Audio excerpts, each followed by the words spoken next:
وعباد الرحمن الذين يمشون على الأرض هونا وإذا خاطبهم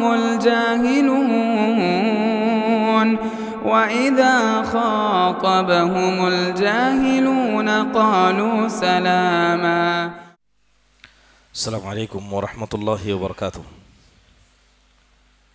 الحمد للہ رب العالمین والصلاة والسلام على سید الانبیاء والمرسلین نبینا محمد وعلى آلہ وصحبہ اجمعین. اما بعد. یقول اللہ سبحانہ وتعالی الذین ضل سعیہم فی الحیاة الدنیا وهم یحسبون انہم یحسنون صنعا.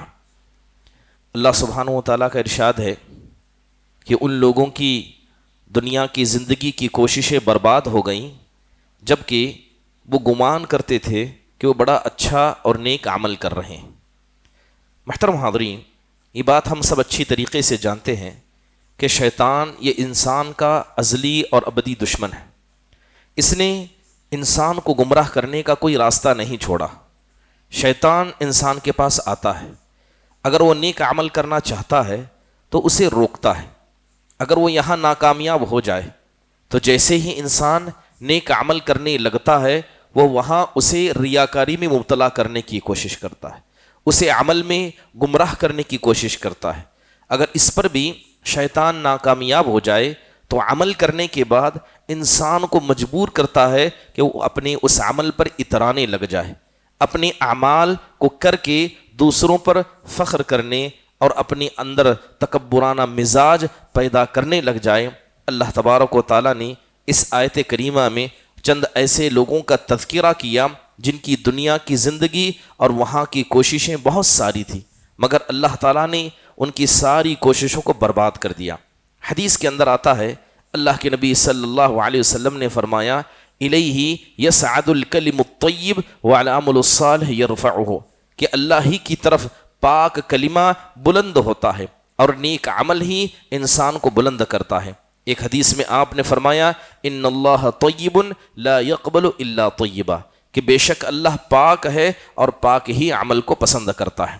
محترم حاضرین، اگر انسان نیک عمل کرے مگر نیک عمل کرنے کے بعد اپنی ذات پر اترانے لگ جائے، اپنے کمالات پر مغرور ہو جائے، اپنے آپ کو بڑا سمجھنے لگ جائے، اپنی خوبیوں پر فخر میں مبتلا ہو جائے، اپنی اہمیت حد سے زیادہ محسوس کرنے لگ جائے، اپنی نفس کی بڑائی دل میں بٹھا لے، اپنے اعمال پر ناز کرے یا اپنی تعریف میں گم ہو جائے، حقیقت میں ایک ایسا فتنہ ہے جو انسان کے اعمال کو برباد کر کے رکھ دیتا ہے.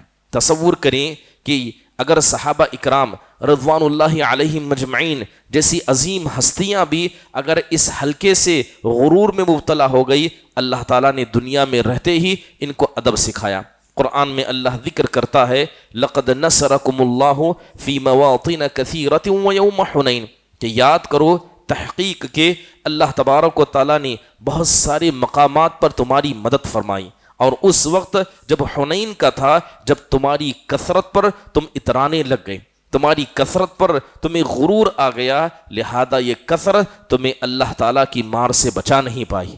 محترم حاضرین، صحابہ اکرام کی ایک بڑی جماعت حنین کی طرف نکلتی ہے. صحابہ جانتے تھے کہ 319 ہزاروں پر غالب آ گئے، تو جب تعداد ہی ہزاروں کی ہے یہ لاکھوں پر غالب آ سکتے ہیں، لیکن مد مقابل میں یہ ہزاروں میں نہیں تھے. اللہ تبارک و تعالیٰ کو ان کے دل میں یہ اترانا پسند نہیں آیا. جب حنین کی طرف صحابہ کی بڑی جماعت چل پڑی تو آسمانوں سے، پہاڑوں سے، بلکہ اوپر سے ایسے تیر حنین کے لوگوں نے برسائے کہ بہت سارے صحابہ اکرام وہاں سے پیٹ پھیر کر بھاگنے پر مجبور ہو جائیں. محترم حاضرین، جس آدمی نے بھی اپنے عمل پر، اپنی طاقت پر، اپنے عہدے پر، اسی طرح اپنی اولاد پر غرور کیا اور اسے اپنے لیے بہتر سمجھا، حقیقت میں یہ چیز اللہ کے مسئلے میں اسے مددگار نہیں پہنچا سکتی. ہم نے قرآن میں ان دو لوگوں کا تذکرہ سنا، ایک کو اللہ تعالیٰ نے مال و دولت سے نوازا تھا، دوسرے نے کہا کہ یہ دولت جو تجھے اللہ نے دی ہے یہ اللہ کی ہے، لہذا اس پر غرور نہ کر، مگر غرور کرتا رہا یہاں تک کہ اللہ نے ایسی آندھی بھیجی کہ وہ سارا مال جس پر وہ غرور کرتا تھا برباد ہو کر رہ گیا۔ محترم حاضرین، جب مشرکین مکہ نے اکسایا، یہود نے ان کا ساتھ دیا، تو یہودیوں نے کئی مقامات پر مسلمانوں کو دھوکہ دیا، یہاں تک کہ بنو نذیر کے لوگوں نے مسلمانوں کے ساتھ غداری کی اور انہیں لگتا تھا کہ وہ قلعے میں جا کر چھپ جائیں گے، مسلمان ان کا مقابلہ نہیں کر پائیں گے۔ اللہ تبارک و تعالیٰ نے ایسی مصیبت، ایسا عذاب نازل کیا کہ جن قلعوں کے سہارے وہ مسلمانوں سے غداری کر رہے تھے انہی قلعوں کو اپنے ہاتھوں سے توڑنے پر مجبور ہو گئے۔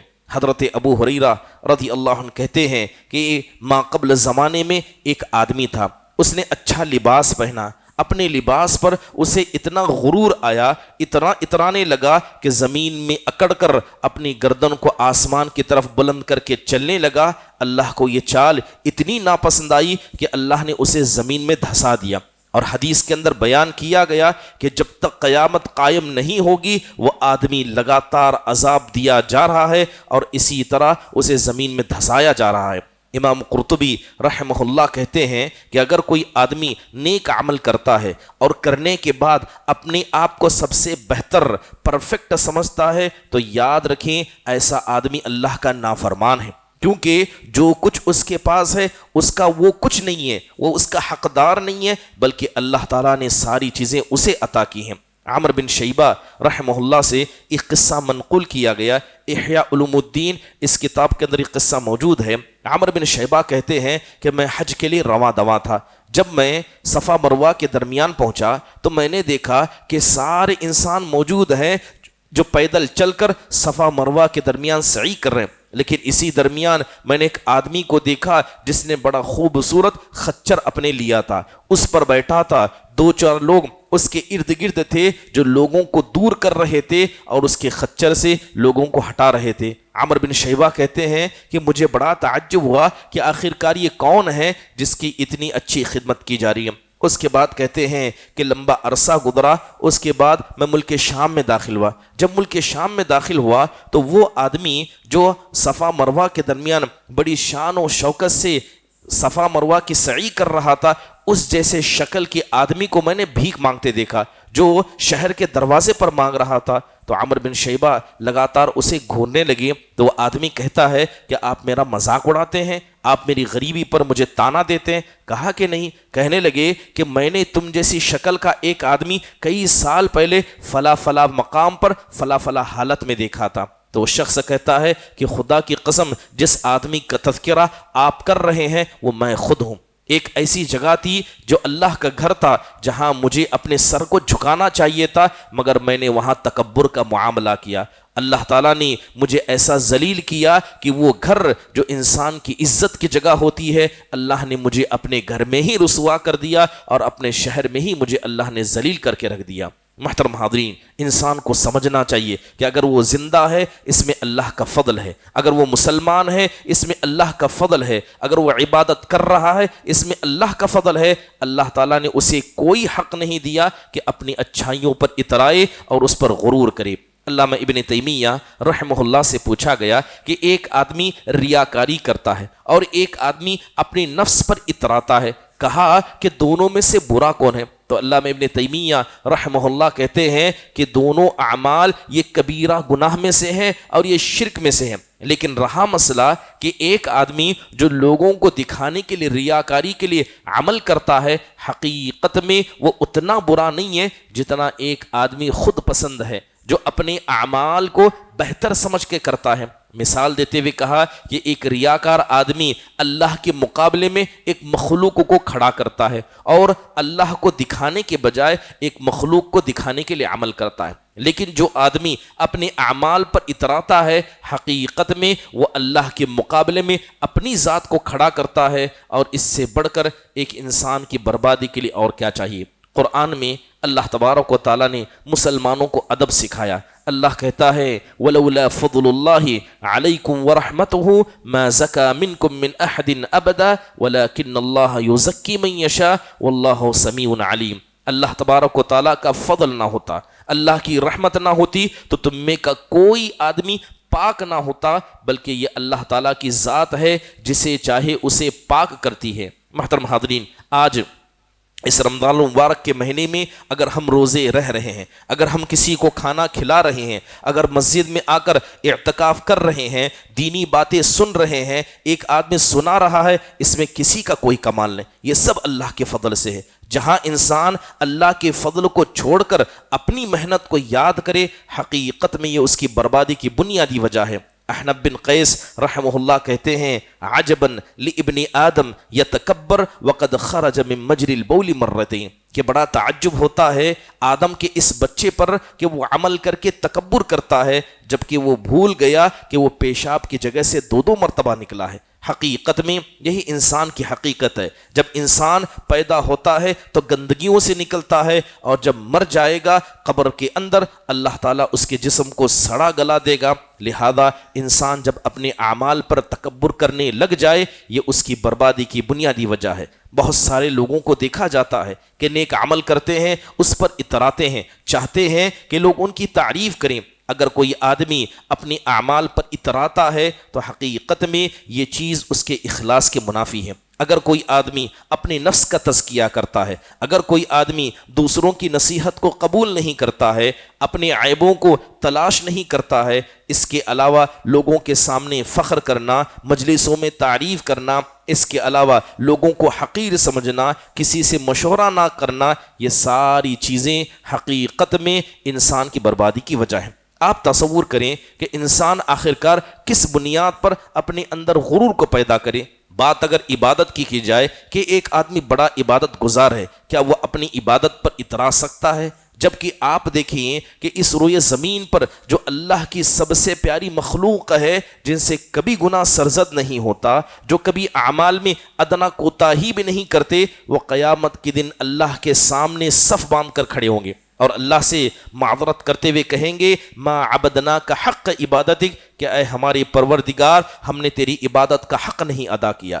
انبیاء کی زندگی کو پڑھیے، انبیاء نے اپنی ساری زندگی کو اللہ کی راہ میں قربان کر دیا، مگر کبھی انہوں نے اپنے اعمال پر فخر نہیں کیا۔ حقیقت میں یہی چیز انسان کو زندہ رکھتی ہے۔ حضرت عائشہ رضی اللہ عنہا اس امت کی ماں ہے، اللہ نے علم سے نوازا تھا، کہتی تھی کہ کاش کتنا بہتر ہوتا کہ مجھے بھلا دیا گیا ہوتا، میرا نام تک نہ لیا گیا ہوتا، اللہ تعالیٰ میرے ساتھ ایسا معاملہ کرتا۔ بہت سارے لوگ اپنی جسموں پر فخر کرتے کہ اللہ نے انہیں جوانی عطا کی، اللہ نے انہیں مضبوط جسم عطا کیا، اللہ نے کسی کو خوبصورتی عطا کی۔ یاد رکھیے، اگر کوئی آدمی اپنے جسم پر فخر کرتا ہے، اسے بہتری کا ذریعہ سمجھتا ہے، تو جا کر دیکھے کہ اللہ نے اسے کیسے پیدا کیا، مرنے کے بعد اس کے جسم کا کیا حل ہوگا۔ اگر کوئی آدمی اپنے جسم کی طاقت پر فخر کرتا ہے تو اللہ تعالیٰ نے جانوروں کو انسان سے زیادہ طاقت عطا کی ہے، لیکن جانور انسان سے بہتر نہیں ہے۔ اگر کوئی آدمی اپنے خاندان پر فخر کرتا ہے، اپنے حسب و نسب پر فخر کرتا ہے، اسے سمجھ لینا چاہیے کہ حضرت فاطمہ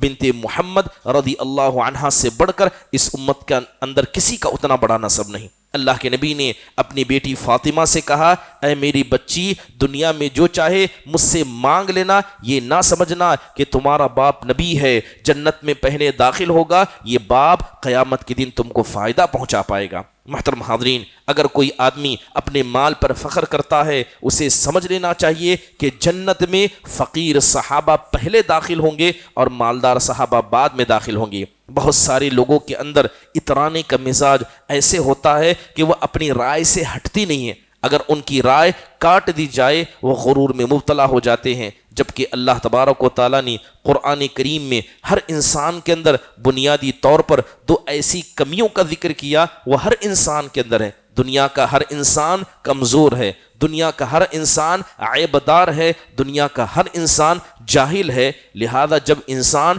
جاہل ہے، کمزور ہے، عیب دار ہے، تو پھر اس کی رائے دنیا میں سب سے بہتر کیسے ہو سکتی ہے؟ محترم حاضرین، اگر کوئی آدمی اخلاص کی بنیاد پر کوئی نیک عمل نہ کرے تو اس کے اندر اس طرح کی چیزیں پیدا ہو سکتی ہیں۔ جناب محمد الرسول اللہ صلی اللہ علیہ وسلم کی شخصیت کو دیکھیں، اللہ تبارک و تعالیٰ نے آپ کو نوازا، اس قدر نوازا کہ وہ مکہ والے جنہوں نے آپ پر ظلم کیا، اللہ نے انہی مکہ والوں پر آپ کو سردار بنا دیا۔ آپ مکہ فتح کر کے مکہ میں داخل ہوتے ہیں، سارے ڈرے ہوئے تھے۔ اللہ کے نبی صلی اللہ علیہ وسلم چاہتے تو سب کو قتل کروا دیتے، آپ چاہتے تو مکہ کی دیواروں کو توڑ دیتے، مگر اللہ کے نبی صلی اللہ علیہ وسلم جب مکہ میں داخل ہوتے ہیں، آپ جانور پر سوار تھے، آپ نیچے اتر جاتے ہیں۔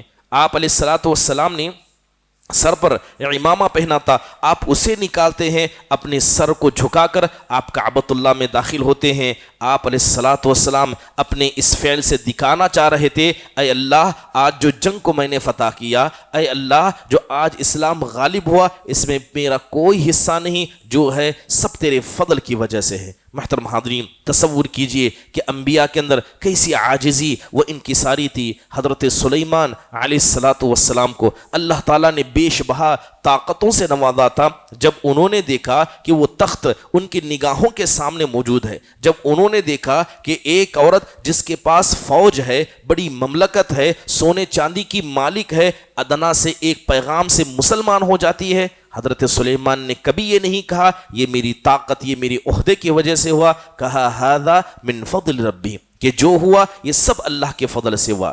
جب تک انسان اللہ کے فضل کو یاد کرتا رہے گا، اللہ اس کے دل کو تکبر اور غرور سے بچا کر رہے گا۔ آج کا دور یہ فتنوں کا دور ہے، جہاں انسان اپنے اعمال کو بہتر سمجھتا ہے۔ شیطان آتا ہے، کہتا ہے کہ تو نے رمضان پر روزہ رکھا، تو نے قیام کیا، تو نے لوگوں کو کھانا کھلایا، تو نے اعتکاف کیا، اب تو گنہگار نہیں، اللہ تیرے گناہ کو معاف کر دے گا۔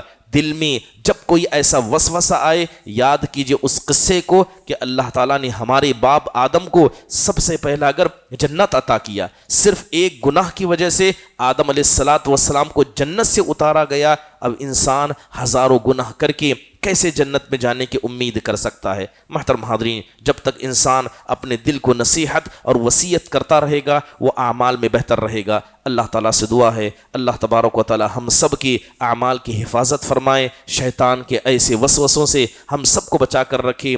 ہمیشہ اللہ کی تعریف کیا کریں، اس کا شکر ادا کیا کریں، اللہ کی ذات کو مقدم رکھا کریں، اپنی ذات کو حقیر، دوسروں کو بہتر سمجھا کریں۔ آمین۔ اقول قولی ھذا واستغفر اللہ لی ولکم ولسائر المسلمین من کل ذنب فاستغفروه انه هو الغفور الرحیم۔ جزاکم اللہ خیر واحسن اللہ علیکم۔ السلام علیکم ورحمۃ اللہ وبرکاتہ۔ مسجد عباد الرحمن کے پلیٹ فارم سے ہونے والی دعوت و تبلیغ کے مشن کو آگے بڑھانے میں ہمارا بھرپور ساتھ دیں۔